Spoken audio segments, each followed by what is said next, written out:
9 SEO mistakes to avoid on your website. Number 1, buyer persona.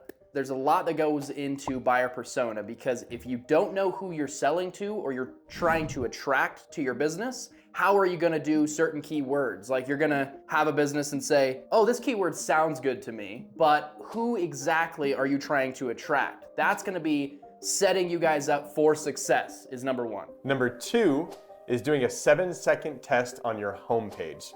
And what I mean by this is going with being clear of who you are. That's what you want to do with it. Number 2, what you do. Number 3, how you are different from your competitors and others. Number 4, what are you offering? And number 5, having a clear call to action. Again, if you do not go through this 7-second test to understand what you're doing and who goes on your homepage and how they're going to get there, then they'll never succeed. Check out how to analyze your website for your business. The link is down below. Number 3 is always having a solid video. A lot of things come to mind, but having a solid video of putting your face actually, because that creates personality and people trusting you and explaining the video. There's a lot of things that you can do. You can transcribe the video for SEO purposes, but mainly having it on your website is the main thing to actually be who you say you are. Because a lot of people out there are just like, oh, trust us, and they have no video, they have no testimonials, they have no trust, right? And number 4 is not having those case studies, not having reviews, and not having the testimonials. So with all of those is when you show a case study, it provides value to potential people you're selling to, your potential clients and customers.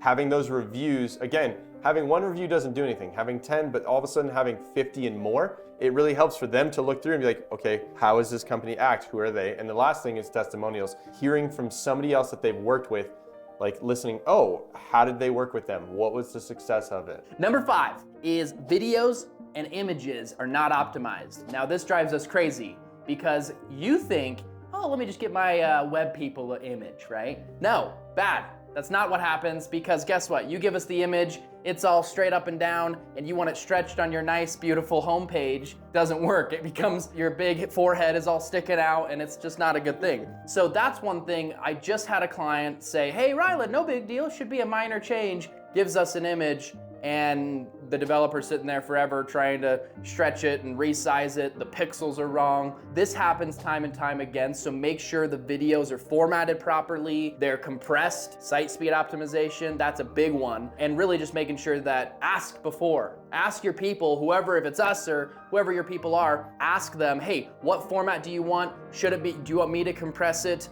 What size of the pixels, etc. Do not overcomplicate your website is number 6. You want to make sure that it is a clear, simple, and easy message. You might think that if they have all these images or all of these moving animations, it's going to be cooler or it's more unique. In reality, people want simple, they want their answers fast. And so not creating an overly complicated website will help with what Rylan said, optimization, but also converting better. Number 7, not showing your face. I talked a little bit about this, so we'll make this one quick. It's going back to being personable. We are a real business. A lot of people on their website, they have a whole team picture and videos. Again, don't be afraid. It's okay you got a big forehead. We like big foreheads. Just put it out there. Everyone wants to see your big forehead. But really, being serious, it's really just being personable, and we are a real company. And that's why, I mean, come on, my beard's crooked, but I'm still doing this.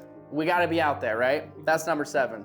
Number 8 is not changing the items on your website. And so what I mean by this is people will leave the same website and they're like, well, I haven't touched it for 3 years, so I don't have to worry about it. And they feel like it's fine. Well, it's not. You need to be changing your images to updated pictures. You need to be changing your content to relevant content, maybe condensing some of the content you had over here. And the last thing is making sure that the website is easier to read, because what happens is when you condense the content or you change an image, it slightly moves things up and down and causes it to have issues. So again, A/B testing and seeing what is better, what's going to convert better, what call to action is better, is something that people do not do. One thing to speak to that is if you just have a team that money's tight or whatever the case is, you have a team that every month they'll just update your plugins and do all these minor 1% increases and changes to keep you up to date, then you don't have to every 1 to 2 years pay for a whole new website. You know, things aren't outdated. You stay up to date, right? Number 9,